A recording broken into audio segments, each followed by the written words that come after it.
Looking back now, 3 years later, I can see exactly when my marriage to Robert ended. Not the day the divorce papers were signed, not when I moved out of our suburban prison in Naperville, but the moment I saw Matt standing in his mother's kitchen, no longer the awkward boy I remembered, but a man who looked at me like I was worth seeing. I tell myself I didn't plan any of it. That's what I need to believe to sleep at night in this cramped apartment, alone, except for the occasional text from men who promise things they'll never deliver. But if I'm honest, and what's the point of lying to myself anymore? I knew what I was doing from that first moment. I was 38 years old, trapped in a marriage that had become a slow suffocation, and I wanted to feel alive again. Robert would tell you a different story, of course. He'd paint himself as the victim, the devoted husband blindsided by his cheating wife. He'd leave out the years I spent being ignored, the way he'd turn away from me in bed, the endless nights I'd lie there wondering if this was all my life would ever be. He'd never mention how he made me feel invisible in my own home, how his work was always more important than our marriage, how he looked through me like I was furniture. The truth is, I'd been dying inside for years before Matt ever touched me. Robert and I had been married for 16 years, and somewhere around year 10 we'd stopped being lovers and became roommates. Polite, cordial roommates who passed in the hallway with a quiet morning, shared bills, and occasionally shared a bed, but never shared ourselves.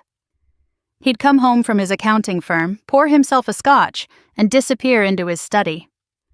I'd eat dinner alone, watching reality TV shows about women who actually lived their lives instead of just existing in them. I tried, God knows I tried. I bought lingerie he never noticed. I planned romantic dinners that he'd cancel for client meetings. I suggested couples therapy, vacations, date nights, anything to bridge the growing canyon between us. His response was always the same. "We're fine, Lauren. Stop creating problems where there aren't any." But there were problems. The problem was that I was 38 years old and couldn't remember the last time my husband had really kissed me. Not a peck on the cheek, not a dutiful goodnight kiss, but a real kiss that said he wanted me. The problem was catching my own reflection in a store window and not recognizing the hollow-eyed woman staring back, wondering whose life she was living. The problem was that I was drowning in plain sight and nobody seemed to notice or care. But I'm getting ahead of myself. Let me start where it really began. It was a Thursday afternoon in September when I knocked on Patricia's door.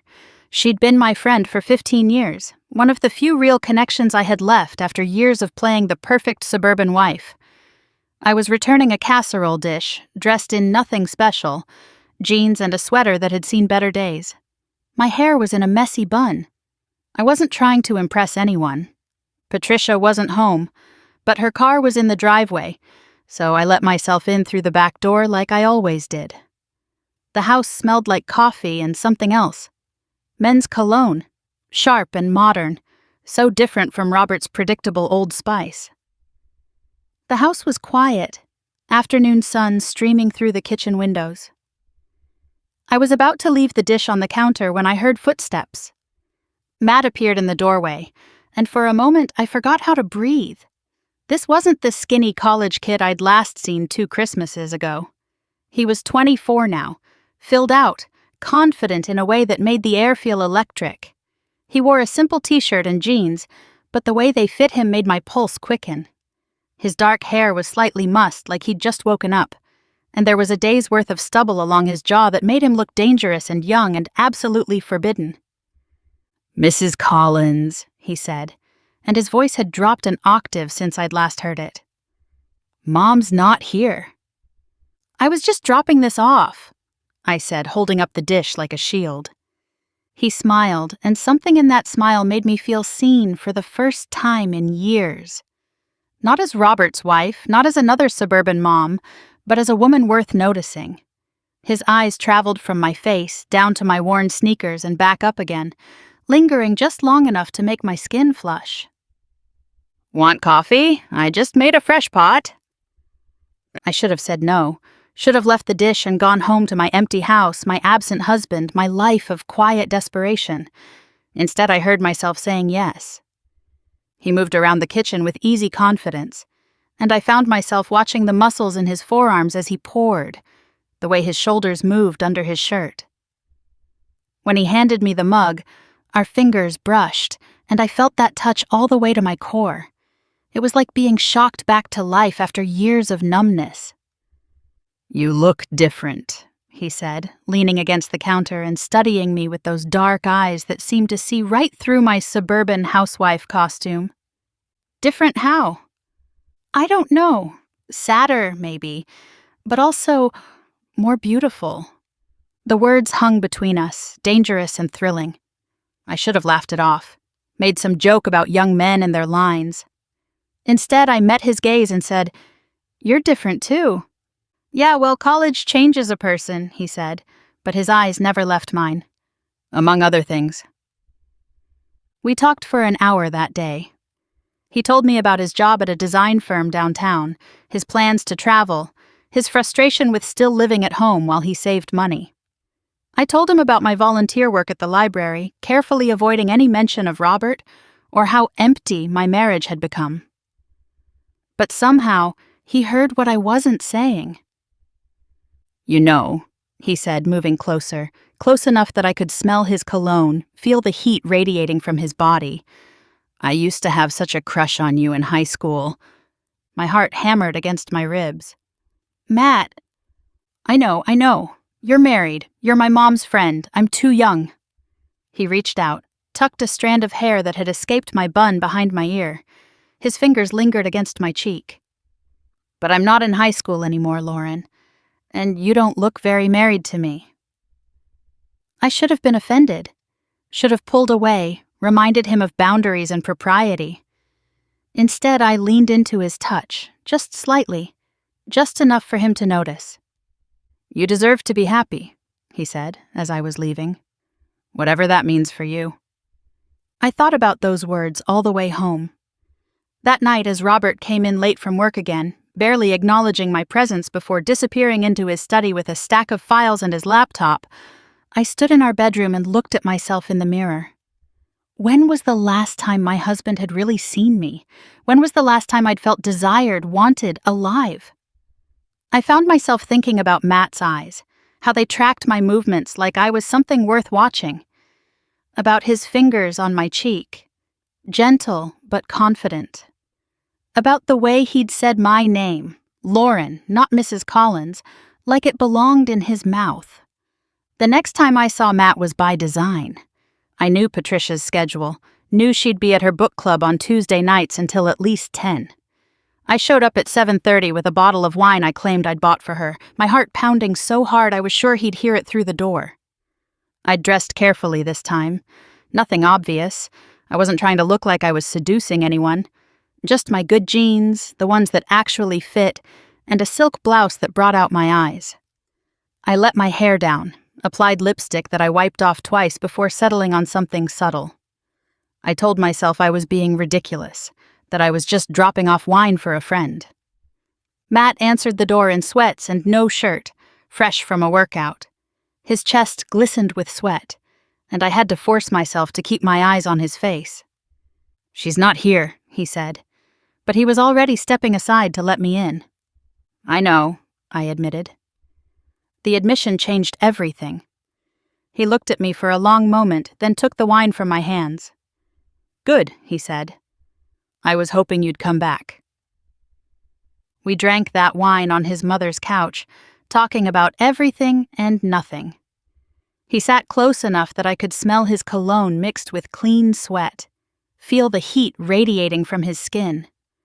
Every time he laughed, his hand would find my arm or my knee, touches that felt casual but were anything but, setting my nerve endings on fire. "Tell me about your marriage," he said suddenly after the second glass. "What about it? Are you happy?" The question was so direct, so simple that it took my breath away.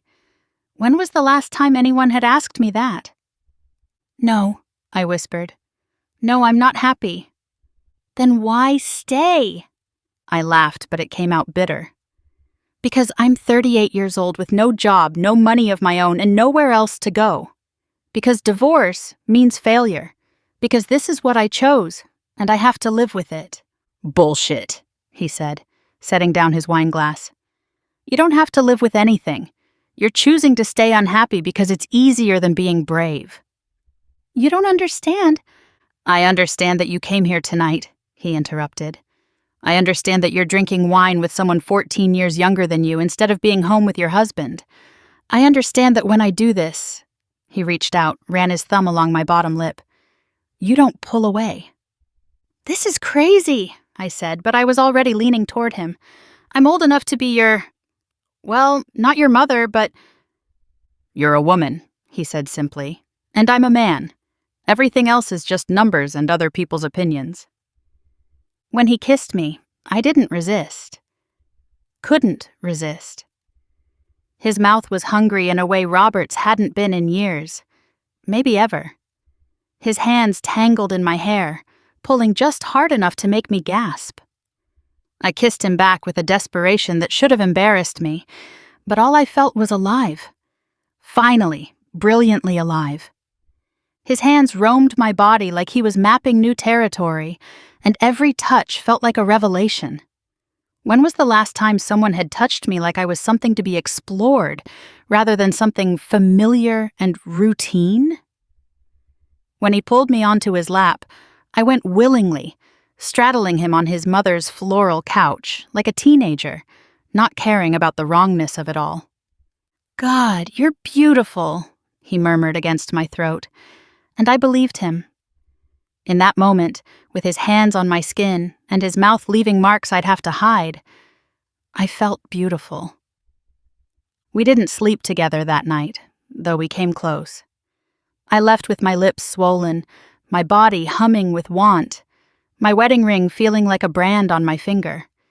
My hair was a mess, my carefully applied lipstick completely gone, and I could still taste him on my tongue. At home, Robert was already asleep, snoring softly on his side of our king-sized bed. I stood in the doorway watching him, this man I'd promised to love forever, and felt nothing but resentment. When was the last time he'd kissed me like he couldn't get enough? When was the last time he'd even noticed when I came to bed? I showered in the guest bathroom, not wanting to wake him, not wanting to wash Matt's touch off my skin, but knowing I had to. As the water ran over me, I touched the places Matt had touched, feeling like my body belonged to me again for the first time in years. The affair progressed quickly after that. I became an expert at deception, at crafting alibis and excuses, book clubs that didn't exist, shopping trips that lasted hours, lunches with friends who were never there. I joined a fictional yoga class that met 3 times a week, giving me regular windows of freedom. Robert never questioned any of it. Why would he? I'd been the perfect wife for 16 years.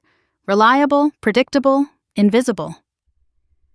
Matt and I would meet at his apartment when Patricia was at work. He'd gotten his own place just a few miles from his mother's house, a modern loft that was everything my suburban home wasn't, sleek, minimal, alive with possibility. Those stolen afternoons were like a drug. He made me feel things I'd forgotten I could feel. Desired, powerful, young. The first time we made love, I cried. Not from guilt or shame, but from the sheer, overwhelming sensation of being wanted. Matt had spent what felt like hours just looking at me, running his hands over every inch of skin like he was memorizing me. "You're perfect," he'd whispered. And when I tried to protest, to point out my stretch marks and the soft places age had left, he'd silenced me with his mouth. "Perfect," he'd repeated, and made me believe it. He'd worship my body in ways Robert never had, spending hours just touching, exploring, making me fall apart over and over until I couldn't remember my own name. He was young, and eager, and insatiable, and he made me feel like a goddess. "You're incredible," he'd whisper against my skin. "I can't believe he doesn't see it. I can't believe he lets you out of bed." And I'd feel vindicated, righteous even. Yes, I was incredible. Yes, I deserved to be appreciated. Robert had wasted years of my life, treating me like a housekeeper with benefits. Matt saw me as a goddess, The lies came easier as time went on. I'd shower at Matt's apartment, carefully reapply my makeup, make sure there were no marks on my skin. Though sometimes I was careless on purpose, wearing a scarf in summer to hide a hickey, almost daring Robert to notice. He never did. I became paranoid about scents, always stopping for gas on the way home so I'd have an excuse for any unfamiliar smells. I deleted texts as soon as I read them, cleared my browser history obsessively. I had a separate credit card Robert didn't know about, funded by small cash withdrawals I claimed were for groceries or household expenses. But I was also becoming bolder. I'd buy lingerie Robert would never see, wearing it under my regular clothes just for the thrill of the secret. I'd touch myself in our bed while Robert slept beside me, thinking about Matt's hands, his mouth, the way he made me scream his name. I felt powerful in my deception, like I was finally taking control of my life. Sometimes Matt would send me pictures during the day. Nothing explicit, just selfies from work or the gym. And I'd lock myself in the bathroom to look at them, feeling like a teenager with a crush. He made me playlists of songs that reminded him of me, and I'd listen to them on my walks. Each song a secret message only we understood. The first close call came about 2 months in. Robert came home early from a business trip, and I was still at Matt's apartment. My phone was on silent, and by the time I saw his calls, there were 6 of them. "Where were you?" he asked when I finally got home, and for the first time in years I heard actual concern in his voice. "Shopping," I said smoothly, holding up a bag from Nordstrom that I'd grabbed from my trunk, a purchase from weeks ago I'd kept for just such an emergency. "Then I ran into Linda at the mall and we got coffee. I'm sorry, I didn't hear my phone."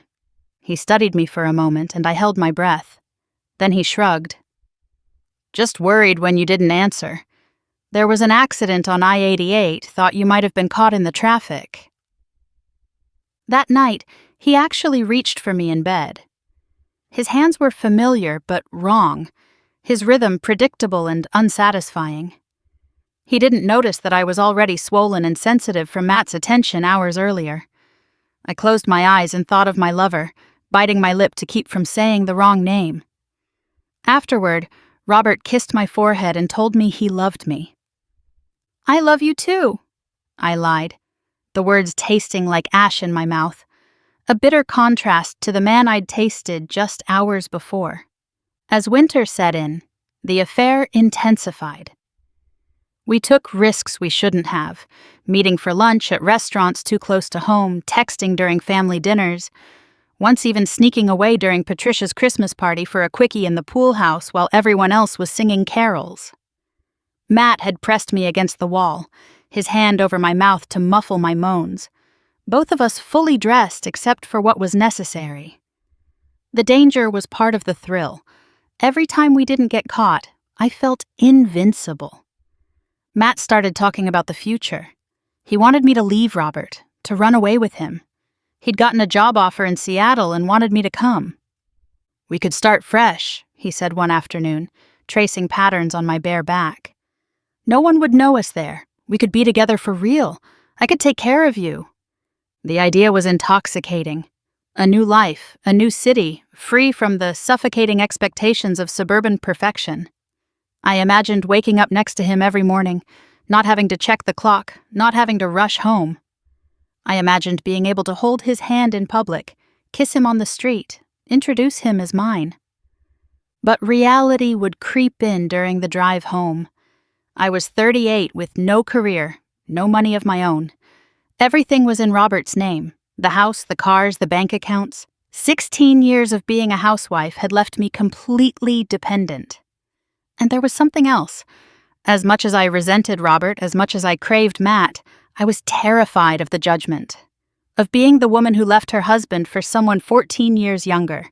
Of proving everyone right who'd ever said I was just another bored housewife. "I need time," I told Matt, "to figure things out financially."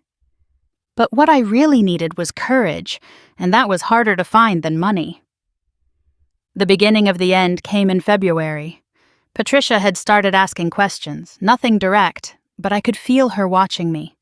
the way mothers do when they sense a threat to their children.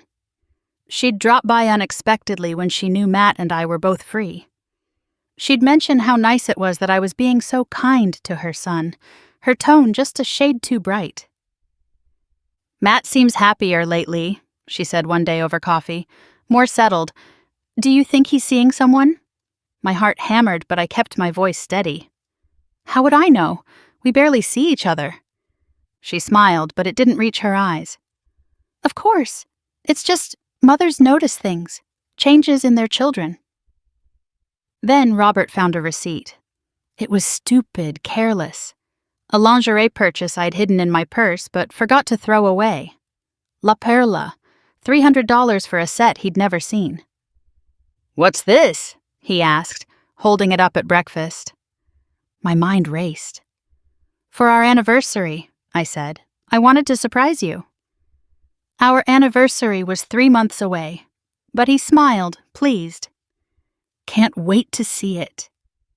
That night, I modeled the lingerie for him, black lace that Matt had peeled off me with his teeth just days before. Robert's eyes lit up in a way they hadn't in years. He made love to me with something approaching passion, and I hated him for it, for finally seeing me only when I was dressed up for another man, for not noticing that the lingerie still smelled faintly of Matt's cologne, that my body was already marked by another's touch. March brought the final deception. I told Robert I was going to a spa weekend with my sister in Wisconsin. He barely looked up from his laptop when I kissed him goodbye. Matt had booked us a hotel downtown, 2 nights of being together without watching the clock. Those 2 days were perfect and terrible. Perfect because we could finally wake up together, shower together, eat breakfast without rushing. We made love on every surface of that hotel room, ordered room service naked, took pictures I'd have to delete but wanted to keep forever. Terrible because it made the impossibility of our situation so clear. In the hotel room, we were just 2 people in love. In the real world, I was a married woman sleeping with her friend's son. "Leave him," Matt begged on our last night. "I know it's complicated, but we'll figure it out. I make good money, I can take care of you." I wanted to say yes. Wanted it more than I'd ever wanted anything, but the words stuck in my throat. Because the truth was, as much as I resented my marriage, I was terrified of leaving it, of being divorced at 38, of starting over with nothing, of the judgment, the gossip, the failure. "I need more time," I said again. Something in his eyes dimmed. "How much more time, Lauren? It's been 6 months. I'm tired of being your secret. I'm tired of smelling another man's cologne on your skin. I'm tired of pretending I don't love you when I see you with my mom." We fought that night, our first real fight. He accused me of using him, of never intending to leave Robert. I accused him of not understanding the complexity of my situation. We made up with desperate sex. But something had shifted. The fantasy was cracking, reality seeping in through the fissures. The end came 2 weeks later. Robert had a conference in Dallas, or so I thought. Matt came over to the house. Our house, Robert's and mine. It was a line we'd never crossed, but I was trying to prove something. That I was serious. That I could be reckless, too. We made love in the guest room. I couldn't bring myself to use the bed I shared with Robert, some last vestige of loyalty or maybe just superstition. But Matt had no such qualms. He fucked me against the wall on the floor and bent me over the dresser where I kept my grandmother's china. He was rougher than usual, almost angry, like he was trying to mark his territory in Robert's house. Afterward, we lay there talking about Seattle, making plans we both knew might never happen. "I could get us an apartment near the water," he said. "You could go back to school, figure out what you want to do. We could have a real life, Lauren. Kids if you want them. Everything." That's when we heard the garage door. The panic was instant and paralyzing. Robert wasn't supposed to be home for 2 more days. Matt jumped up, grabbing for his clothes, while I threw on a robe, my mind spinning with lies and excuses. But I was too late. Robert stood in the hallway, his trench coat still damp from the rain I hadn't known was falling, suitcase in hand. He looked between us with an expression I'd never seen before. Not anger, not yet. Just a kind of blank shock, like his brain couldn't process what he was seeing. "Robert," I started, but he held up a hand. "Get out," he said to Matt, his voice deadly quiet. "Now." Matt looked at me, waiting for something. For me to defend us, to choose him, to finally take a stand. "Lauren," he said, and in that one word was everything. Love, frustration, disappointment. But I just stood there, frozen, clutching my robe closed, because in that moment, faced with the reality of my choices, I was a coward. He left without another word, and I knew I'd never see him again. Robert and I stood in that hallway for what felt like hours, though it was probably only seconds. Then he turned and walked to our bedroom, closing the door with a quiet click that sounded like the end of everything. I should have felt guilty, should have been devastated by the pain I'd caused. But all I felt was relief. The secret was out. The lying was over. Whatever happened next, at least I wouldn't have to pretend anymore. Robert filed for divorce the next week. He was methodical about it, cold in a way that surprised me. 16 years of marriage reduced to asset division and custody arrangements. Not that custody was an issue. We'd never had children, something I'd always been grateful for, but now felt like another failure. The story spread through our social circle like wildfire. Lauren Collins had an affair with her friend's son. Can you believe it? That poor Patricia. That poor Robert.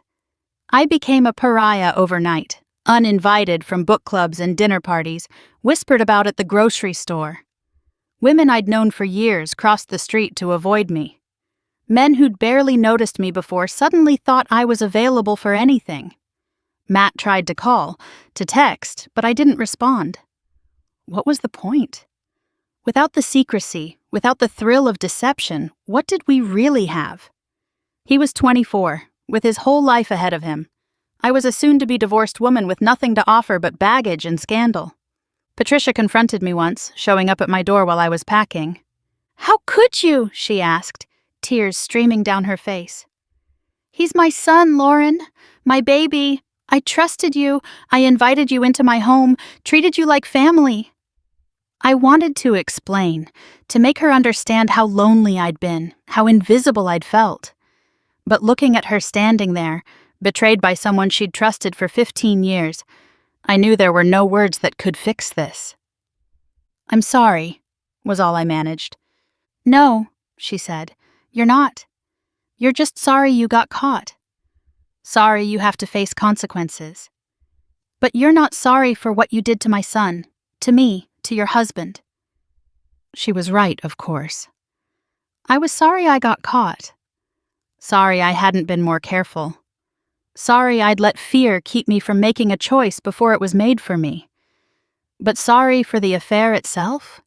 For those 6 months of feeling alive? I couldn't be. The divorce was finalized 6 months later. I got less than I'd hoped in the settlement. Robert's lawyer painted me as the villain, and it was hard to argue. The judge looked at me with barely concealed disgust as he detailed my breach of marital trust. I moved to a small apartment in Aurora, got a job at a marketing firm that paid barely enough to cover my bills. Matt moved to Seattle alone. He sent me one last email before he left, telling me he loved me, that he would have waited if I'd asked, that what we had was real, despite everything. I deleted it without responding. What could I say? That I'd loved him too, but not enough to be brave? That he'd been my escape hatch, but I'd been too scared to use it? Now, 3 years later, I date occasionally. Men my age who are also divorced, also carrying the weight of failed marriages and poor choices. They buy me dinner, tell me I'm beautiful, sometimes stay the night. But it's not the same. They don't look at me the way Matt did, like I was something precious and forbidden. They see a 41-year-old divorcee with crow's feet and a complicated past. They fuck me like they're doing me a favor, not like they can't believe their luck. Robert remarried last year. A woman from his office, younger, prettier, probably everything I stopped being years before Matt ever kissed me. They look happy in the Facebook photos mutual friends still share. She's pregnant now, giving him the family we never managed to create. Sometimes I wonder if he touches her the way he never touched me, if he sees her the way he never saw me. Or if 10 years from now, she'll end up just like I did, invisible in her own home, so desperate for a single glance that she'll burn her whole world down just to feel its heat. Sometimes I drive past Patricia's house, slowing down just enough to see if Matt's car is in the driveway. It never is. He hasn't been back to visit, or maybe he has, and I've just missed him.